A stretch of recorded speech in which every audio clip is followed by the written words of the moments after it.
no matter where you live in the country, no matter what you watch on YouTube, like if you're a disc golfer, you've heard about Presimmon Ridge. Definitely, yeah. It can be a Pro Tour course, no problem. I feel like this having like the huge potential because the area and all this parking. I really think this course has like sky high potential. I like that they also have like wooded holes in between, even though it's like an old ball, of course. I think it could make it on the Disc Golf Pro Tour for sure. I think it would definitely be ready to be on the Pro Tour. It would be cool if we could get the best in the game here with some live coverage. I think it'd be great. You know, the place is built for it. It really is. We want the people that love disc golf to think they're in Disneyland. That's kind of the goal. What's up, degenerates? It's the Disc Golf World here. I'm Jefferson, as always, alongside me, the one with all the holes in his game, Swiss Cheese. Originally, we thought this was going to be a nice, relaxing weekend off the Disc Golf Pro Tour. Well, we could not be more wrong, as we noticed the third best disc golf course in the country was only about an hour away from our next stop. The only logical thing we could do was check it out. Turns out there was an A tier being run by Luke Humphreys with plenty of your favorite touring pros, so we had to make a visit. But what made these pros play? Silver came up to me and said, hey, let's do this event between like Pro Tour events. And at first, I have to be honest, I was a little bit hesitant. When we arrived here and we were driving down that hill, I was like, yes, I'm so happy I said yes to it. Look at that. Come on, back there. How can you not love this course?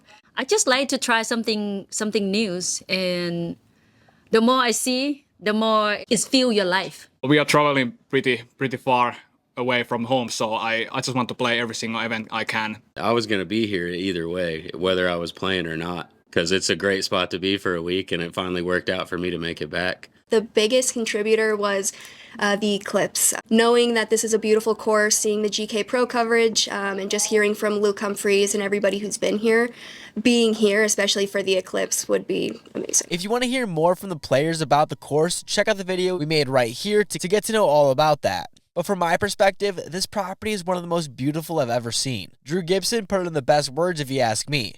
I feel like this place is like Maple Hill, right? This course has rightfully claimed its spot among the tops. I'm talking higher up than the tee pad on 1. But how can we not talk about that gorgeous start? And that's only after the most scenic drive to a course parking lot I've ever seen. After about 3 holes, I stopped trying to pick my jaw up from the floor because one hole after the other, the course seemed to top itself. Well, that was only about until hole 9, which hands down has the craziest wood carving I've ever seen. It's hard for me to say anything bad about this course, and I actually don't think I could even if I had to.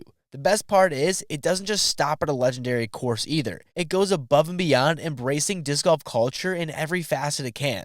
Truly is something special. Far too often, this sport has experienced closed doors, unanswered phone calls, weird look of bewilderment when any disc golfer finds themselves trying to convince the right people to buy into the sport, especially its culture and community. Whether it's seeking city approval for courses, funding always, or, like every one of you, just trying to get somebody out there to play the sport. We all know the culture of this game that we have embraced needs to be experienced and felt to appreciate its full value. It doesn't fit into a box or office or even normal dialogue. And no, it doesn't need to change either. When you can experience that culture breaking through and becoming something not only tangible, but something special in the sport in Presimmon Ridge Disc Golf Course, it makes the road trip all the more worthwhile. Currently the 6th best disc golf course in UDisc Top 100, and now a certifiable destination course that has a story unlike most other courses on the list. The owners of the course, simply known as Kim and Steve, decided to give disc golf a shot after some subtle nudges from their children and friends. And just maybe some of Cindy's famous cherry dump cake. Reached out to the best they could find in Matt Lloyd, cause honestly, they knew nothing about the sport, and they were entertaining weddings. Matt looked at the property on Google Earth, shot over quickly as possible as he saw the opportunities. Some talks were held, layout discussed about what could be done, a little convincing, and a compromise to convert a portion of the wedding venue into a temporary disc golf course for a tournament and a trial. Once the event was over, Kim and Steve met, and disc golf won, converting the property from brides to baskets. And from there, the owners and the young course survived COVID, expanded by converting the clubhouse, held the very first GK Pro Skins match ever, and now its first A tier with some big name pros attending with an even brighter future. The retired couple live on the property and truly embraced the sport fully and treated everyone who crossed that hill to enter their home as a family. Oh yeah, that hill overlooks the property is in my top 5 course experiences on my journey, and it only got better after meeting the owners. But now, let's get into all the action. The morning on this beautiful property was crisp and cool when the ladies made their way out to the tees. But most importantly, little wind conditions that many pros had to deal with during their practice rounds, and in honesty, were concerned with heading into the event. With the field containing only 19 players, with the 2 best in the world currently, most hope for a Kristen Tatar and Owen Scoggins battle. Yet with Kona Montgomery and Kat Murch on the card, others were hoping for some fireworks. To the fans' delight, Tatar responded quickly, starting the round and tournament with a birdie on one of the Presimmon Ridge signature hole. Only 5 other competitors scored a birdie on the hole during the round, one of which was Kat, who had her dad on the cart and enough Arkansas drawl to be called the Clampets. Owen could not get into putting range and quickly fell 1 stroke down on the first hole. The bleeding didn't stop there, however, as she would go on to bogey the next hole, going down 2 strokes in the first 2 holes to both Tatar and Murch. Yet the holes ahead played to more of Owen's strengths, on what most pros felt were some must-get birdies. Holes, though shorter, were more technical than some of the others out on the open holes on the front 9 of the scenic course. With the sun coming through beginning to warm up the round, Owen and Tatar would both birdie 4 of the next 5 holes as they began to separate from the remaining pack. That is with the exception of local and rookie pro Jana Booth. This is her first year playing FPO and the very first A tier of her short career. On her home track, she just went 5 down on the first 7 holes, matching the best in the world. Though the remainder of the round would be an up and down battle, she would finish 1 under on the day in 6th place and ahead of touring pros. Kona nearly had her first tournament ace on hole 6, but was unable to get the birdie train started, let alone rolling, only notching 2 birdies on the day. That being said, she was the only player to have a clean round on the day, and her 2 under lands her on lead card for tomorrow and tied for 3rd, currently 4 strokes off the leader. Kat had the most distance off the tee on the card, yet her approach game suffered and didn't put her in scoring positions for most of the middle of the round. Add a missed putt here and there, a couple bogeys, and was even for the round heading into 15. Grabs a birdie there that was one of 2 players to birdie hole 17 to finish 2 under and tied with Kona. Holly Finley feasted on some of the easier holes on the course, totaling 5 birdies on the round, but would add 3 bogeys on some of the difficult holes, averaging over par on the day in 8, 14, and 16, right there tied for 3rd with a 2 under herself. The race from there was between Tatar and Owen, like most expected. With Tatar separating already and looking as strong as her Texas State final 2 rounds, she would extend her lead further, going from 2 to 3 after Owen had her second bogey of the round. And after a birdie on 11, cruising, only for her to shank her drive on 12 and go OB. It was one of those deflating throws during a strong round that shatters momentum and has you overthinking, on a hole where OB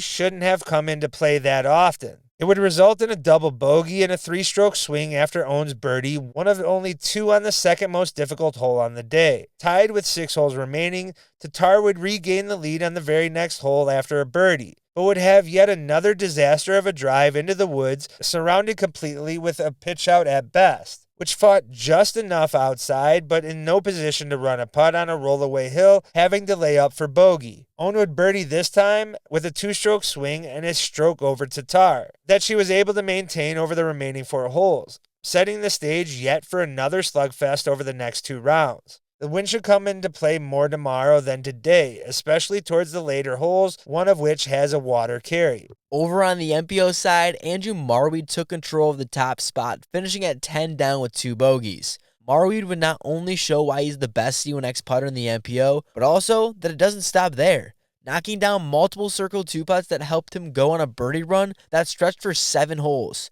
starting on the 800-plus par 5 hole 11 that continued until hole 17. His only other fault would come on 8, the hardest hole on the course, coming in at over 1,000 feet, averaging half a stroke over par. Oh yeah, did I mention that it's only a par 4? Only a total of 2 players were able to get the birdie, those being the freshly crowned tour winner Nicholas Antila and everyone's favorite, Big Germ. This is what the TD Luke Humphreys had to say about the hole. What we did on hole 8, I don't think it's really evil. I think it's more fun, and it comes from ball golf. We took a par 5, a shorter one, and we made it a par 4, similar to what they do at the U.S. Open. You see it every single year. They move to a country club, and they just make one of those tweeners a par 4. Paul Kranz was also a victim of what Luke calls fun, although that would be his only bogey of the round, which puts him currently tied in second place former dgpt winner Parker Welk, 2 off the lead at 8 under. Parker would go on to birdie 9 holes and get one unfortunate bogey on hole 12. He would come together at the end of his round with a turkey, finishing with the birdie on the second hardest hole. I don't think that there's like a better finishing hole that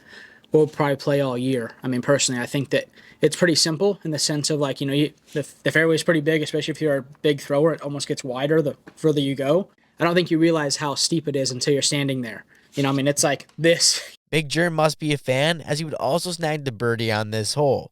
He started off his round with a bogey, but recovered quickly after that. Didn't take him long to fuck that one up, but after the mistake on hole 4, he would play clean while stacking birdies, which included the top 2 hardest holes on the course. Drew Gibson would also find himself tied at 4th place with a 7 down, although he did it without any bogeys, which on this track is pretty impressive. I could tell you guys all about it, but you should really just go check out the post coverage over at GK Pro. The boys are killing it over there. Our boy Tomas was able to do that too. Yeah, I told you I wasn't even going to try to pronounce your last name. That's why there's pictures. Tied at 7th and 6 under, Tomas isn't looking too bad. The assistant tour director was also able to stay bogey-free, putting together 3 birdies showing he can do more than just ride around in a golf cart. It took Andrew Presnell until hole 6 to get under par, and even with that slow start, he managed to string along 6 more birdies to finish tied in 4th place. Now for some round 1 quick hitters. Randon Lotto was able to secure the only eagle of the day over on hole 11. Just don't ask me how it happened. Swiss and I were able to capture some of the FPO coverage that was supposed to be posted over on the GK channel. We're just not going to talk about that one, but you can enjoy the footage on our channel instead.